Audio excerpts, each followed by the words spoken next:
All right, guys, welcome back to the Colin Hoffer Real Estate Podcast. I'm your host, Colin Hoffer, and today I'm going to be joined by Rod Sutherland, one of the best lenders here in West Michigan.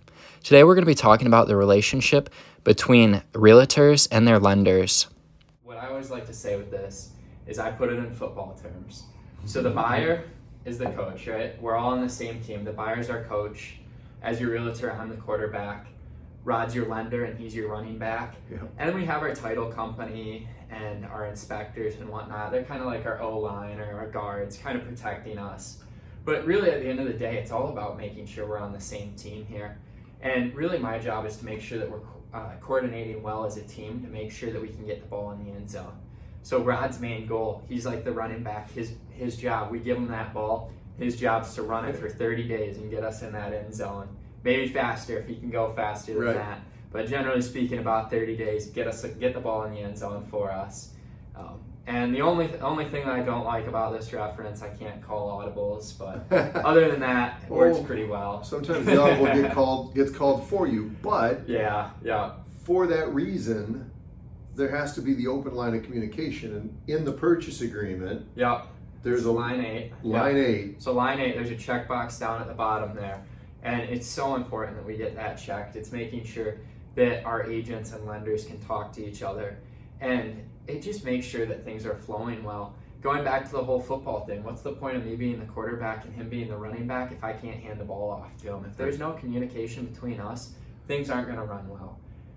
So it's really important that we're getting that checked off and making sure that him and I are both on the same page as we move forward, getting close to close. Yeah, and we bring it up as such an important thing because just due to financial privacy, there's just, without that permission, there's just things that we can't talk about on a buyer's file. Yeah. But we've got a buyer, we've got a realtor and mortgage, and we're all looking to get to the same place, that end zone, when it's all said and done. And I need to be able to communicate with Colin on a regular basis about everything that's going on. We can't hold back on information and documentation because it looks like we're hiding stuff. And we don't want that. We want to be able to be an open line of communication. When you brought up audibles, I mean, when things come up that we weren't expecting, because they do sometimes, we just got to be open, talk about it, figure out the new plan, the new attack. Okay, fine, we didn't make there on first down, now we got second down, we're going to keep trying. And we just want to make sure that the buyer, the realtor, and the mortgage guy, gal, are all on the same team and we're all communicating the same way. Which, to that point, you mentioned pre-qualified and pre-approved. Yeah. I'll touch real quick on the differences between the two and then we'll just really talk about pre-approvals. Yeah. But pre-qualified is really just a credit review and a discussion with how much do you make and what do you got in the bank and what are you trying to do. And looking at that credit review, it looks like you could do something, purchase a home, you're pre-qualified. If we're looking at full pre-approval, at that point we're getting into documentation, we might even have some initial underwriting reviews and doing some other things, which is a much stronger position to be in when you're trying to make offers. So that pre-approval letter, I always ask a few questions of my clients, and that is, what payment are you comfortable with? What, you've been shopping around at Realtor.com and telling Colin, what's the home you see price point that you've been kind of looking at? And then the last one is, how much money, if you had to come to closing today, how much money would you part with? Whether it's $1,000, $10,000, $100,000, doesn't matter the amount, how much can you part with? Because it's interesting to find this price point and this amount of dollars and this payment. Yeah. So long as they all jive, theoretically, we're going down the right road. If we're looking at, I want a $400,000 house, I want to put down 5%, I want my payment to be $800. Probably not going to work. Not going to work, right? So we just got to talk through what's more important, the $800 or the house that's values around $400, those types of things. And we'll come to those agreements and terms, and that's what we're working on that pre-approval. That pre-approval does not mean you have to buy at that price point. That just says to Colin, we're not going over that on a contract. And that says to the buyer that that's my limitation. It says to me, we can get the loan done in this window. So it sets the parameters that all of us can work within Yeah. That's why that pre-approval letter is so important. And again, communication.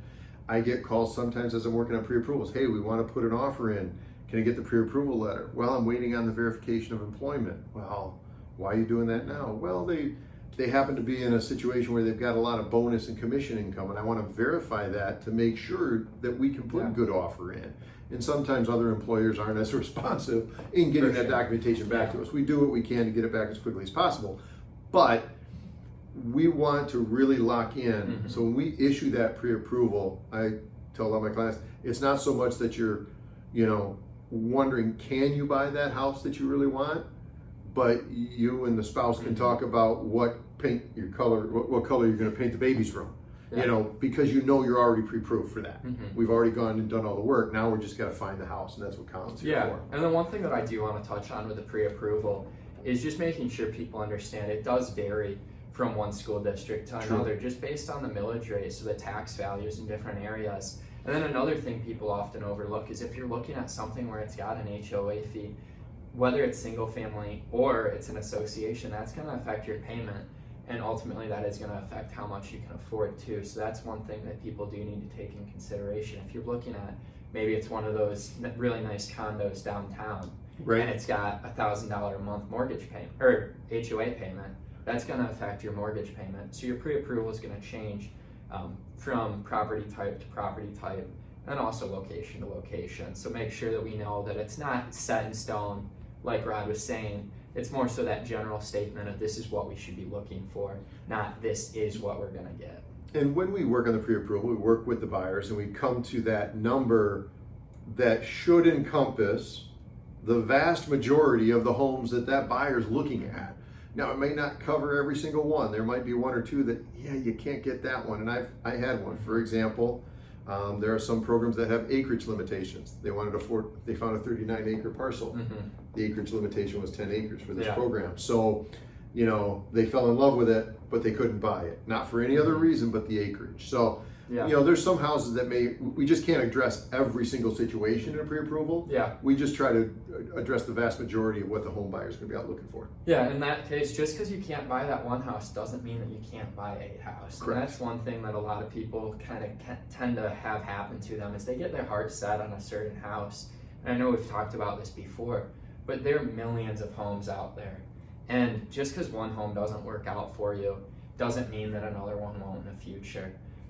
And then kind of touching on that a little bit too, kind of back half of that is just talking about our appraisal. So that's another thing is that'll happen sometimes where people really get their heart set on a home and then it doesn't appraise. And we have a few different options for that. So the first one is an appraisal gap where say it appraises for $20,000 less than what you were offering. We have that option to go and pay that out of pocket. And that's one of those things where having the communication between me and the lender helps us out, because maybe it's the case where you guys were planning on putting 20% down and maybe we bump that back to 5% down and all of a sudden you have that $20,000 to cover for that appraisal gap. But there are other cases where sometimes that might just be assigned to us when it doesn't appraise. Maybe that's just not the house for us and we need to go look elsewhere. You bring up a good point on appraisal gap, and I'll just make some other suggestions. This is where the communication between buyer, realtor, mortgage professional all come in handy. You've got to situations where a certain house they may not qualify for unless you get seller concessions. Because it's just a little bit outside of whether it's your cash to close. Maybe you just need a little help from the seller to make that house work, or whether or not we might need to use some seller concessions to buy down an interest rate to get that debt ratio to work, because those are the higher taxes or whatever the reason might be. And I say that to say, going back to line 8, we're allowing Colin and I to communicate openly, because if I say we need 3% seller concessions and he says why, I don't say, just because, we want to work through the reasoning. And it might be that we need the 3% seller concessions just because cash is limited and we have got great buyers, but we need this much more cash. We just need that additional funds. Or we've got a great buyer, but these taxes just push that debt ratio a little bit higher. We've got to buy down that interest rate to get this to go. And there's other tools and opportunities that we have to make deals work as well. But this is just why we need to have that open line of communication.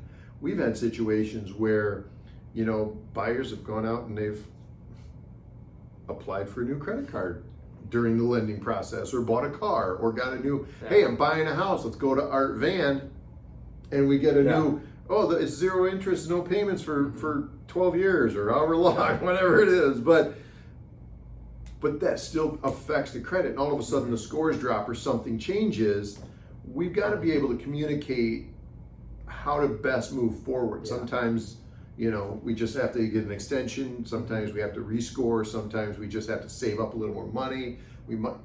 It just changes, and we want to make sure that the line of communication between your mortgage professional, your realtor, and yourself is all wide open. And I've even seen it the case before where people go and they get a new job offer and they're going to be making more money, but that's still a change in employment. So that's one of those things too. People are like, oh, but I'm making more money. Yeah, but Rod and I still need to be connected. We still need to make sure we're on the same page there. Even though you're making more money, it's a change in employment. Yeah. When you change for more money, 90% of the time it's going to be just fine. However, we need to now update your application. We need to update your verifications. We need to get copies of the contracts. And if you're in a probationary period, we're getting a little off topic, but the point is, when you have changes, you want to communicate with us, and then we need to be able to communicate as well as to best how to move forward in your situation. Yeah. Yep. Awesome. So obviously our relationship's mostly on that buy side, but also there are some substantial benefits from the list side. I know anytime I have a listing, I always have packets of information just set out at the listing so that as people come through, whether it's for just a showing or an open house, they can take one of those with them and it has some information about the property. But then also another thing I like to do is get a lender involved and get some estimates in there. So you want to just touch a little bit about some of those options that you guys have. I know you just printed one of those for me this past Friday. Yeah, so, there are open house flyers, and there's different kinds, he's got the real estate market for the area, the local pizza shop, things like that. And we've got kind of the numbers. And it's kind of hard because we don't know who the client is that's walking through, whether they've got great credit, low credit. So we just kind of throw some scenarios out there.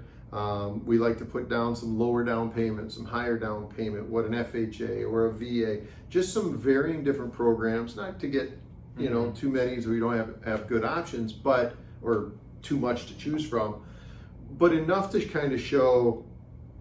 Interestingly enough, I don't know if you really looked at that flyer from Friday.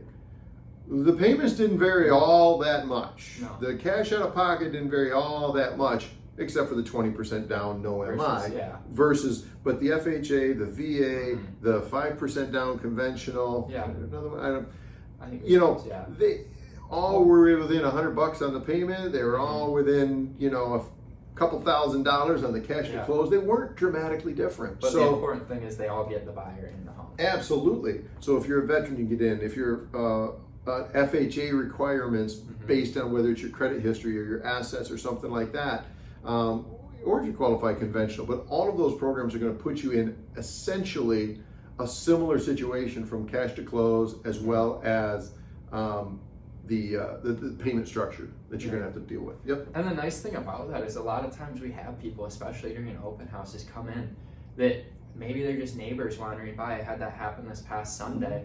It was somebody that lived just down the road and they were looking to downsize, potentially move into this. And it's one of those things, that was their first time even thinking about moving. But it gets them in that house and it allows more buyers to understand what it would really look like to purchase that home. Right. So it makes it more realistic for a lot of these people that are coming in, whether they're not pre-approved or maybe they're not even really fully in the market yet. It gives them a good idea and it gets us more buyers to understand what your property is actually going to cost for them to buy. And it helps us streamline the whole process of increasing the number of buyers that are actually eligible for that property. Yeah, because I like those flyers because some people look at them and go, oh, I don't need 20% plus. I only need this amount of money to buy a house, right, of this caliber. And then looking at the payments, well, that's what we've been kind of budgeting. It's a little higher or a little lower or whatever it might be from what but we understand we're going to have a payment in that area. But it's not double what they thought it was going to be. It's not half of what they thought it was going to be. It's what they think, and it strengthens their position. Yeah, especially in that case where it's just a neighbor or somebody that wanders in and wasn't really fully planning on buying, a lot of times we're seeing that where people out there are hearing continuously, oh, you need 20% down, you need 20% down, Right. you need 20% down. I know you touched on this in a past podcast where you said that you had a case where somebody was paying $28 a month in PMI. Correct. It's one of those things a lot of people don't realize until they see that. So a lot of times there are more people that qualify to buy your home than they even realize. Yep. So just getting that information out there is always helpful, and it informs people coming in the house of what it's actually going to cost and kind of sets that expectation for them. Yeah.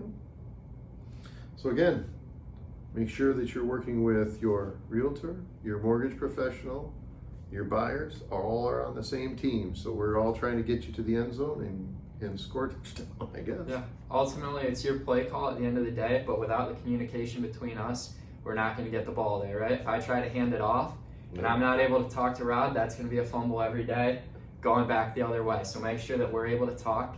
Again, that's line 8 of the West Michigan Purchase Agreement. Make sure we're checking that box, allowing the lender and realtor to talk to each other. Yep. All right. Thank you, Rod. Thank you. And most of all, thank you guys for tuning in to another episode of the Colin Hoffer Real Estate Podcast. Next episode, we'll be going over some major misconceptions in the real estate and mortgage worlds. And as always, guys, reach out to a professional if you need help.